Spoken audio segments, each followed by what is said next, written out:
Que el morbo ens agrada, ho sabem. Des de pel·lícules fins a rutes turístiques hi ha tota una indústria que es lucra del true crime. Però amb el cas de Rosa Peral, amb el crim de la Guàrdia Urbana, potser ens estem acostant a una línia vermella. Crims, El cuerpo en llamas, les tintes de Rosa Peral, l'entrevista de Ricard Ostrell i centenars de vídeos, posts, articles, llibres i tot tipus de productes que se sumen al carro de l'audiència. Ens estem passant amb l'explotació mediàtica d'aquest crim, d'un assassinat real, recent, amb menors involucrats. En parlem amb Ivan Gómez, que és advocat, doctor en filosofia del dret i professor d'audiovisuals a la Universitat Ramon Llull. A més, ell coneix el cas ben de prop, perquè pels que sapigueu de què va la història, el seu pare va ser l'advocat del subinspector de la policia que es va veure involucrat en el cas que es coneix popularment com la pornovenjança. Jo sóc la Laura Tapioles i avui, al Temporitzador, Rosa Peral i el negoci del morbo. En 7 minuts. 3, 2, 1...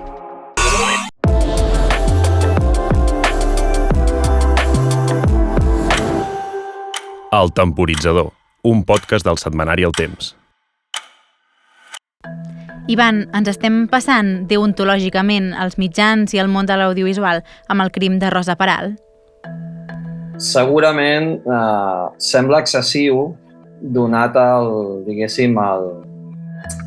nivell dels participants, no? És a dir, gent relativament comuna, amb professions comunes, però també és cert que el crim té uns components que el fan especialment atractiu per un programa de televisió, per un documental o per una sèrie de televisió, no? De fet, els participants, no tots, però per exemple la Rosa Peral sí que és un personatge bastant interessant, és a dir, en el sentit que li pots treure bastant de partit si el converteixes en un personatge de ficció i si l'investigues una mica, doncs també trobes un cert interès. L'última cosa que també converteix el crim en una cosa atractiva és que hi ha interrogants, en el sentit de dir que no existeix realment una resposta que sigui convincent sobre els motius pels quals van matar aquesta persona. Productes com Crims o la nova sèrie que ha estrenat Netflix s'emparen legalment en dir que el dret a la informació preval els drets a la intimitat o a la privacitat. És així, però parlem només d'informació o és més aviat morbo? I canvia alguna cosa el fet que els protagonistes siguin part dels cossos de seguretat públics?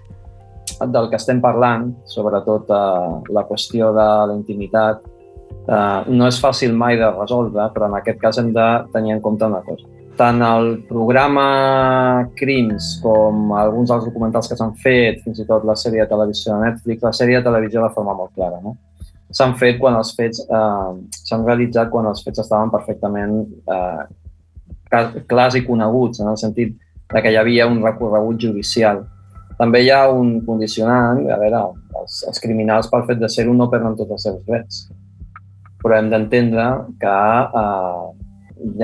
diguéssim que tenim més possibilitat de poder parlar d'ells i poder parlar dels condicionants i de les característiques dels seus crims per qui són i per el que han fet.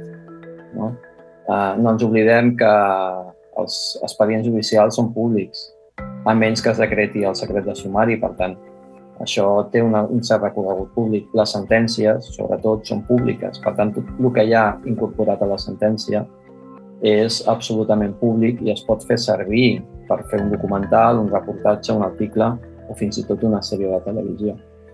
I és veritat, el fet de que siguin o que eren, en aquest cas, que fossin servidors públics i policies de la Guàrdia Urbana de Barcelona, bé, justifica també un cert interès i la possibilitat també de que la informació sigui més important perquè no són qualsevol i no són tampoc persones anònimes. Els protagonistes de la sèrie, per tant, no cobren res per aquestes produccions. Cal, per exemple, demanar-los permís per fer una sèrie com El cuerpo en llamas? No cobren res si tu decideixes que no els necessites per fer la sèrie. És a dir, si tu no els necessites per escriure res o no els necessites per fer els documentals preceptius i prefereixes fer o recerques o ficcions al marge del que ells puguin dir i aportar a la sèrie, doncs no cobraran res perquè no hi ha contracte. Una altra cosa és si cal demanar-los permís o no. I en realitat no, perquè tu, sobretot en aquests casos, estàs parlant d'informació no absolutament coneguda tota o incorporada al sumari absolutament tota, no? Hi ha coses que potser has descobert parlant amb algú, parlant amb algun conegut, amb algun veí o amb alguna cosa d'aquestes, no? Però tota la informació que ja està publicada o que està incorporada a la sentència o a la pròpia recerca de la investigació de la policia, informació pública. Per tant, és a dir, o relativament pública, no? En el cas de la sentència absolutament pública, la recerca policial no és tant, però bueno, és a dir, en realitat, tu pots fer servir aquesta informació, no necessites demanar permís per escriure alguna cosa sobre això, no? I després intervé la qüestió de la ficcionalització, és a dir, hi ha moltes coses que estan recreades, ficcionalitzades, o fins i tot en algun moment hi ha suposicions sobre el que va passar realment que poden no correspondre exactament amb la realitat o que són fins i tot forats d'informació que no tenim, però en aquest cas no hi ha cap problema. No? L'Albert López és tan culpable com la Rosa Peral d'aquest assassinat i, en canvi, en la majoria de productes que s'han creat el marquen com un personatge secundari. Per què ens fixem tant en ella? Per què l'agafem com a protagonista?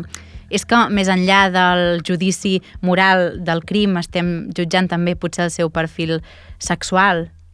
Sí, aquest tema és espinós, perquè és cert, hi ha un component segurament que no vol dir que sigui absolutament voluntari per part de tota la gent que ha participat en els productes que parlen de Rosa Peral.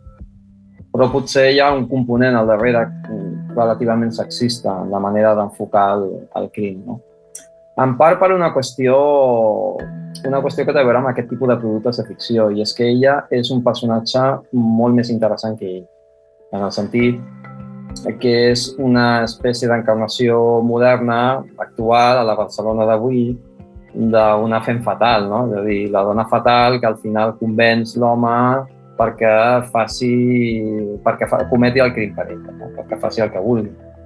I mitjançant la seva, diguéssim, el seu poder de seducció. Això és molt cinematogràfic, molt de cinema negre, tant clàssic com contemporani, si vols, i això, doncs, d'alguna manera, la Rosa Peral li ha tocat, no? Si a això li ajuntem realment que el personatge interessant de tot aquest entramat és més aviat ella que no ell, la conclusió és que segurament necessites un personatge central i un punt de vista i al final tothom prefereix situar Rosa Peral al centre de la ficció. Ivan, moltíssimes gràcies per les teves respostes. A vosaltres. El Temporitzador és un podcast del setmanari El Temps. La realització és d'Idea Sonora, la direcció d'art de Laura Xifra i la veu profunda de l'entradeta de Jan Brugueras. Jo sóc la Laura Tapioles i ens veiem la setmana que ve.